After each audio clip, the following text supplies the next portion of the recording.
Welcome back, my little recusants, to another episode of our Kingdom Hearts Final Mix 100% guide. So we are literally taking up the challenge of the Hades Cup here in Olympus. And so long as we have those extra EXP boosting accessories equipped to Goofy, we are going to see our levels skyrocket through these 50 different seeds. Now, we're starting on number 49 because obviously we are the 50th seed, we're at the bottom. And we have to make it all the way to the top. But what is great is that in every mode of the Hades Cup bar time trial, you are able to basically take a break every 10 seeds and then restart your challenge at the seed, every 10 seeds. So once you get to seed 40, you are able to then restart the challenge at seed 39 and likewise seed 29, 19 and 9. And personally speaking, I think that it would be the best plan of action to basically take those breaks every single 10 seeds. And the reason for that is, one, every 10 seeds you're either getting a powerful magic upgrade, or you are getting a new keyblade. So you're going to want to change around your customizing, you're going to want to change around your equipment, all of that jazz. You're also having a high potential to level up in all these different rounds. So there could be a useful ability you've just learned, or an extra accessory slot, or something like that. So just be mindful that if you end up getting a useful ability or something of that nature, it could be useful to take that pause as well. But on a very grounded reason, the fact is that you're going to be using a lot of magic to use thunder or blizzard, your crowd control spells, to take out a lot of enemies very, very quickly. And once you're able to go out and restart again, you're basically getting a free complete refresh of your entire party's MP. So in that sense, it's really, really useful. And I suppose it's our first boss encounter, us against Yuffie. So with Aeroga, she is kind of a complete pushover because all of her projectiles get also auto-reflected bar her gigantic shuriken. So this one can still do damage, but once everybody is attacking, she's no hope really of surviving, unfortunately. Just heal up when you need to. But with Yuffie's defeat, you actually get a brand new shield for Goofy. It's really useful because I haven't really spoken about Goofy's shields much at all, but basically they have an innate defense deflection stat. Now at this point in the game where we have Aeroga and we can just cast Aeroga on Goofy, it doesn't really matter. But essentially the Genji shield is one that has decent offense but also has a very high deflection rate, so Goofy can actually parry and block a lot more. So shields like the Herc shield, which is more prioritized to strength, has a low deflection rate purely because it's a much smaller shield. It doesn't actually have the surface area to defend against much. So that Genji shield is just a useful thing if we wanted to, but we have the Defender shield, and that is just OP, essentially. So until we get Goofy's ultimate shield, as in and this is the actual interesting thing, because in Final Mix, they offered Donald and Goofy synthesizable ultimate equipment, but originally their best quote-unquote weapons were actually locked behind the Hades Cup. So we had to beat the Hades Cup, all of us together. That gives us an ability for Sora, as well as a bunch of magic upgrades. But for beating the Hades Cup solo, you get a special, or I should say, you get Donald's ultimate staff from that. And then if you beat it in the time trial, you get Goofy's ultimate shield for doing that. But in the Final Mix Kingdom Hearts version, they basically created an extra shield and extra staff for Donald and Goofy, and it's quote-unquote meant to be their ultimate weapons because Sora's ultimate weapon was made through synthesis material, and the same thing with Donald and Goofy, their quote-unquote best weapons are also made through synthesis. But, I mean, it's all up to a matter of interpretation as well. But we are at the 40th seed, so we end up getting a magic upgrade at this one. So from the Behemoth, we get a magic upgrade. From Cerberus, we get a magic upgrade. We get a Keyblade from the 20th seed. We get Gravity from the 10th seed. And then we just get the Hades Cup trophy from winning the first seed. But what I should have had was I should have had Goofy equipped with Tornado, because while MP Gift is very useful, I would actually rather him just start doing damage, because at this point Donald is only heal botting and the Behemoth is immune to all other magic spells. So aside from Donald getting arrow on everybody and the arrow's chip damage, spell casting isn't going to be that effective. But if Goofy was actually just tornadoing every 2 seconds, that would have been a lot more useful. But we're in no danger of like KOing at all. But aside from that, we are going to be going through and doing the Hades Cup solo.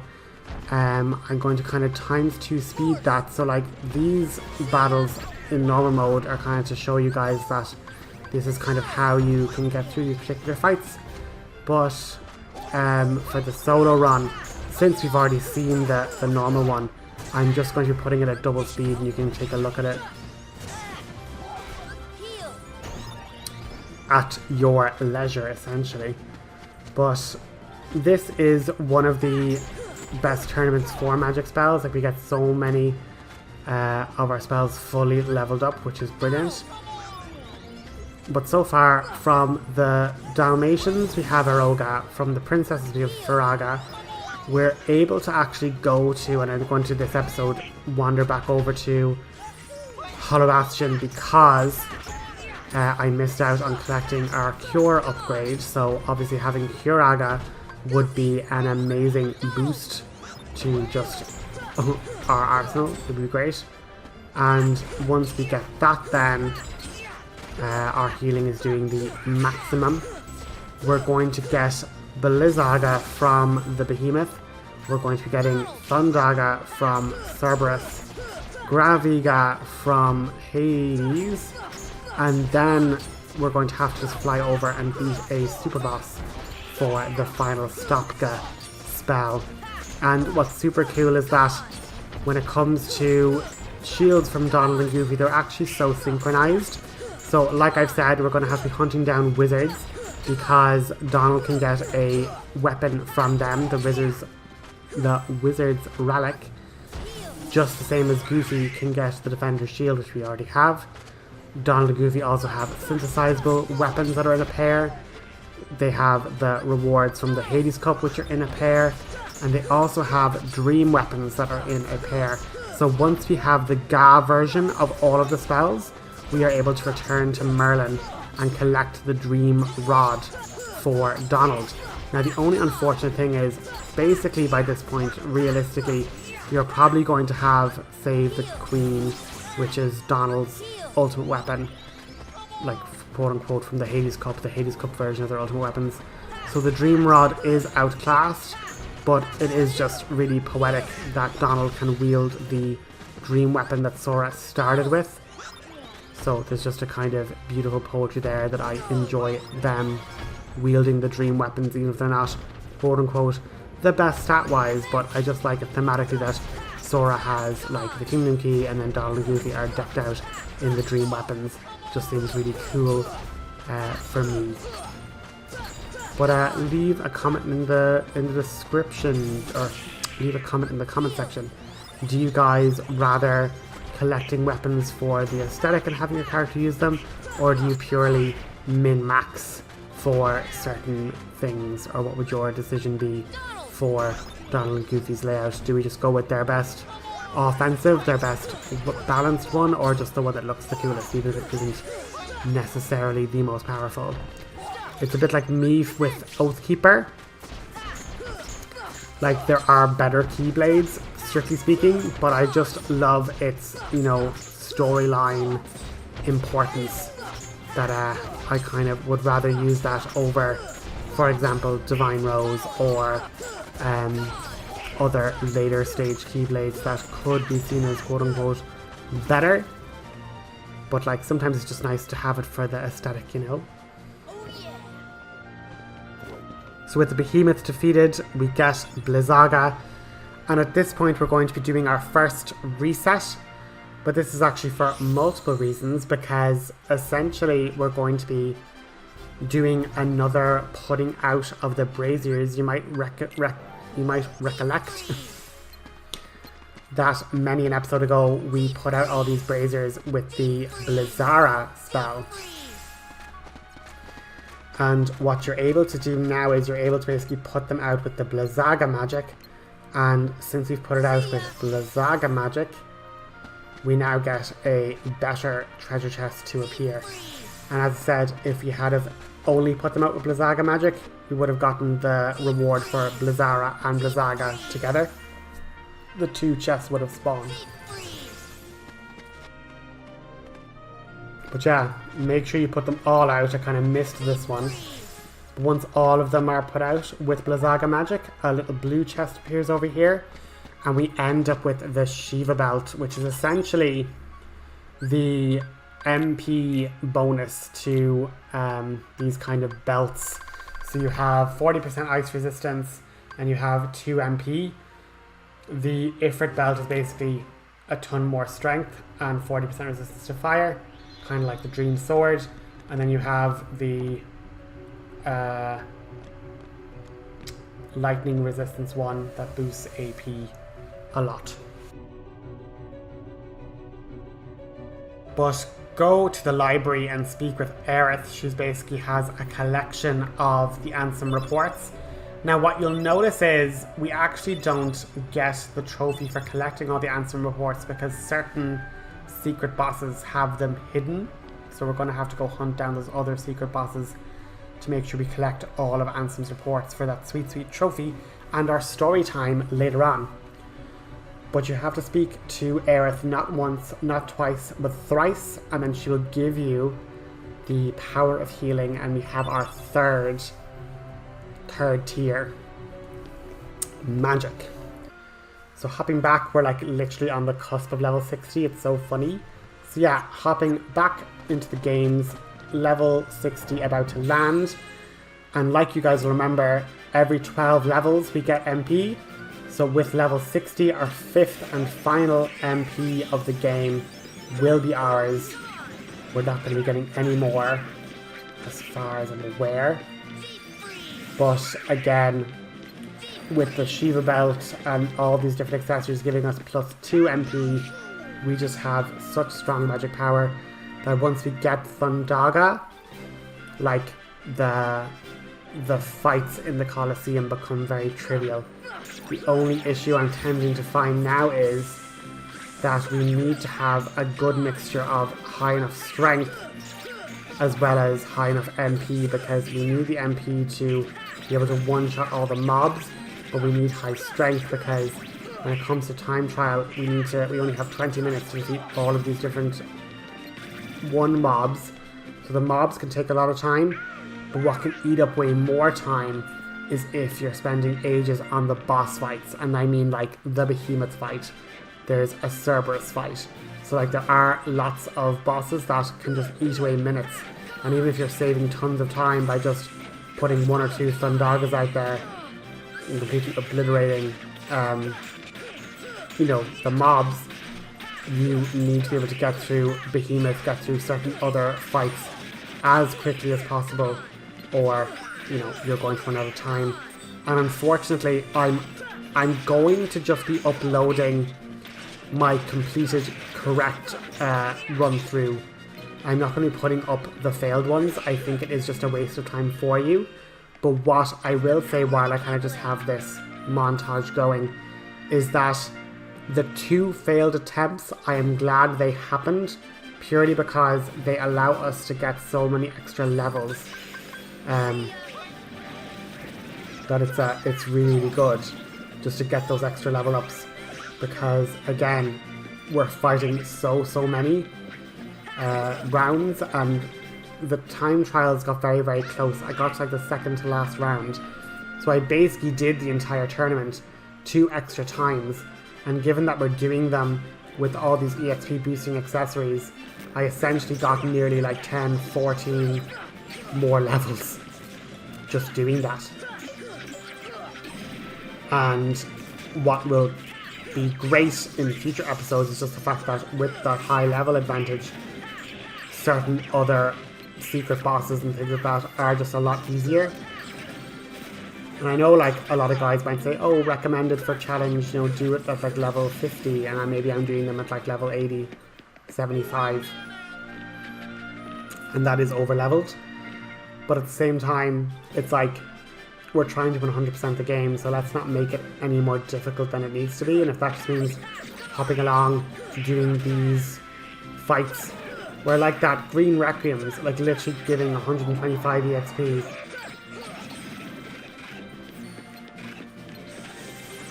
Just really good EXP farm, to be honest.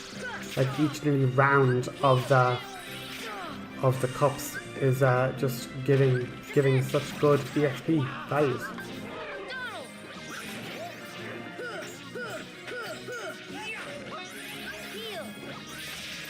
But what I've heard, in fact, is that because of the change to EXP layouts, I think the Hercules Cup actually gives incredibly high yields of EXP, just because a lot of the, let's say, or no, it's the Pegasus Cup, it's one of them, that like the enemies are really quick to defeat, but they just give tons of experience per second, like.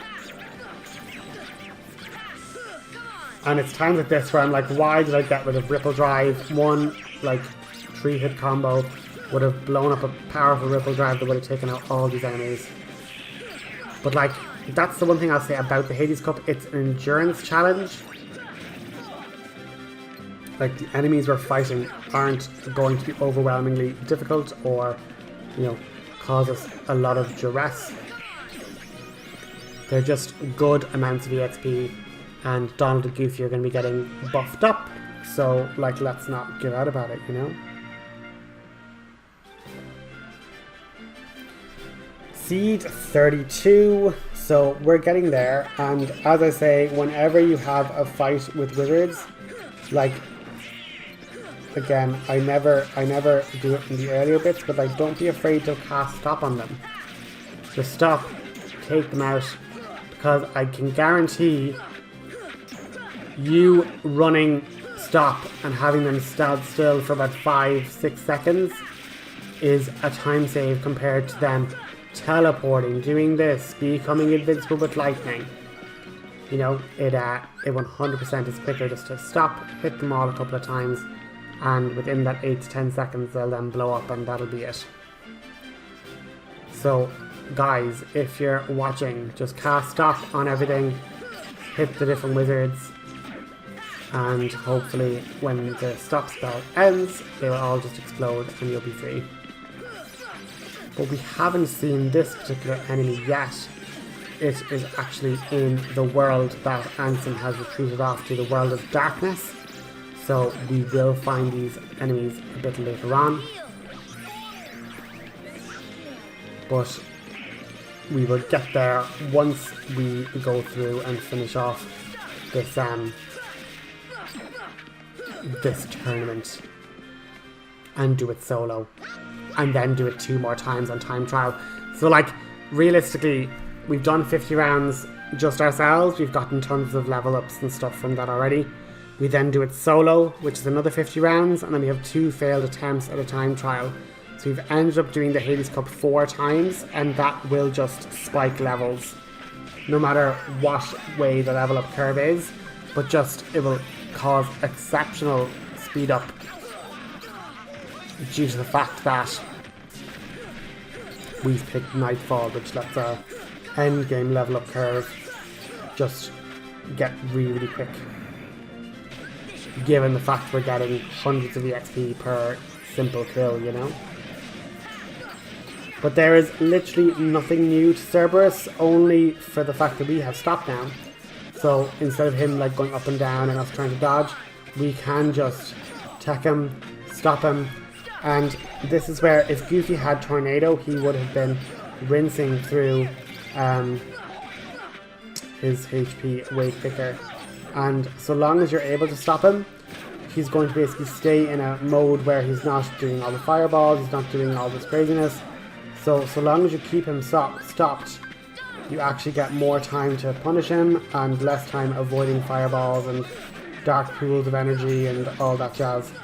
But yeah, if you are going into this tournament, put Goofy's Tornado back on, because my damage output just to me is ridiculous. And you see, Donald won't use Thunder on like bosses because its AI kind of reads, if this will result in a quick KO, I will cast this. So unfortunately he won't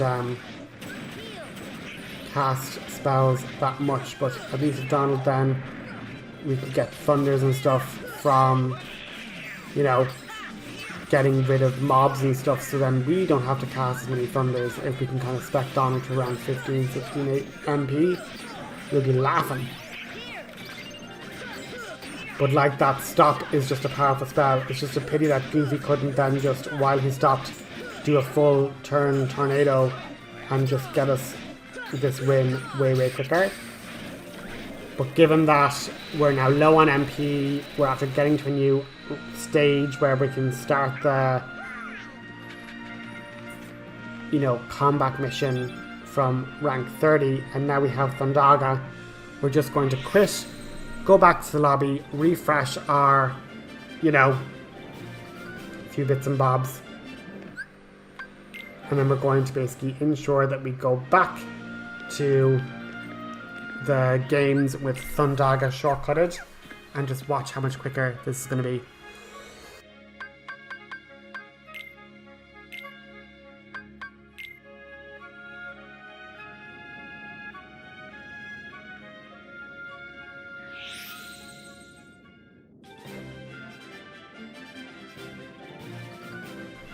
I'm going to have to cut this episode in 2 parts because we're only going to basically get to Cloud and Leon round 20, and I just don't want this video to be over an hour long.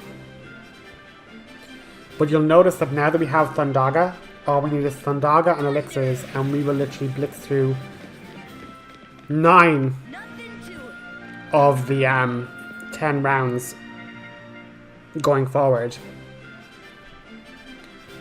So we've absolutely no need to worry. It's just literally jump, thunder, and then clean up whatever survived, which is basically going to be barely anything. So, you know, a couple of seconds per round now. Nothing too crazy. But as I say, even with all these crazy stats, if we don't have the kind of balance of high strength and high magic, the bosses just take too long. And we're not able to finish them off in time, and we run out of time. But yeah, like this one here, I'll just point them out because it's never happened in the tournaments before. But this round is literally like, you know, there's shadows, and then it's like normally they give you the inventory, there's 3 of this, 1 of this, 1 of this, whatever. But in this round, it literally goes Shadow Storm, question mark. Because they obviously come in waves, so it's the first time we've had like waves of enemies in the tournaments. That's quite neat. And as I say, a lot of these fights become totally trivial. We have enough that Thunder is going to completely eviscerate everything now that we have Thundaga. So the only thing that can stand in our way really is things immune to Thunder.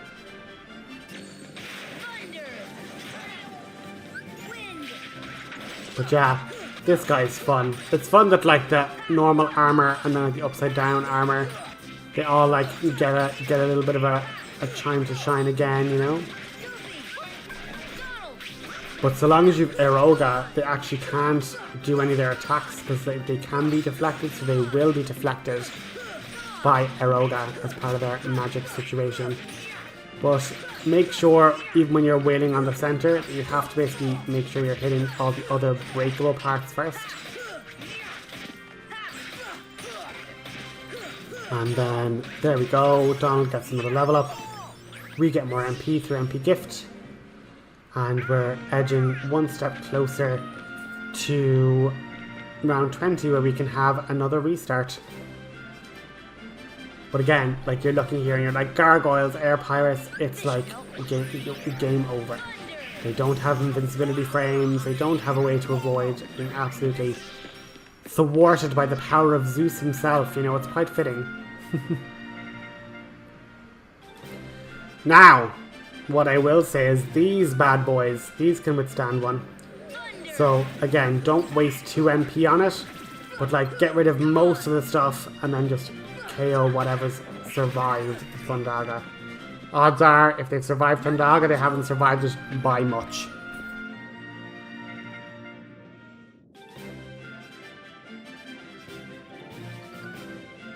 So jump Thunder, clean up the wyverns, and then destroy the pirate ship.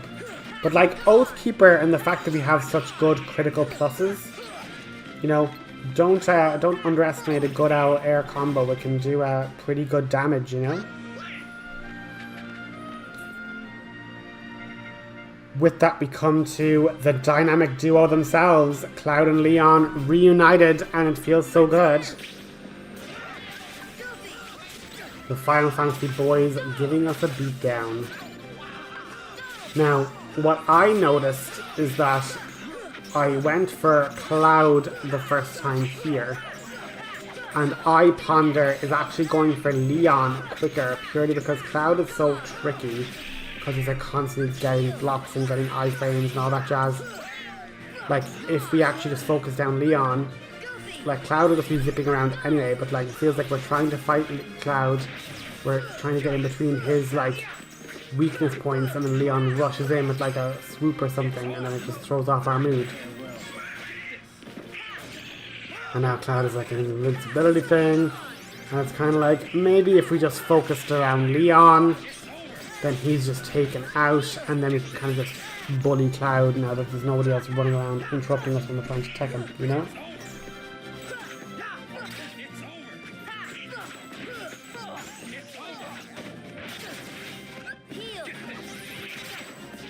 But that's pretty much going to be the episode, guys. There's not much more to do. We're going to just have to pause here at the Leon fight.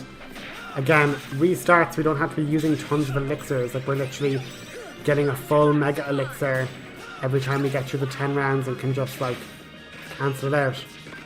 But then I'm trying to do my stop trick, and then it's just like, oh my god, this is crazy. I'm not catching him at the right time. And then I go, actually, Ivar's Arcanum, so block that. And now that's finished, we can just bully Leon, and it's nothing that hasn't changed from the Pegasus Cup. He just has his one sword swing, he can shoot fireballs, but those fireballs can be reflected with Aroga. You can, you know, take a small bit of damage, but again, Arrow will buff your defense. You can get this long sword whole situation, and like, it's not that big of a deal, just Ars Arcanum through it. But again, that's been our episode. Really hope you guys enjoyed, and we'll finish off the Hades Cup next time. Have a good one.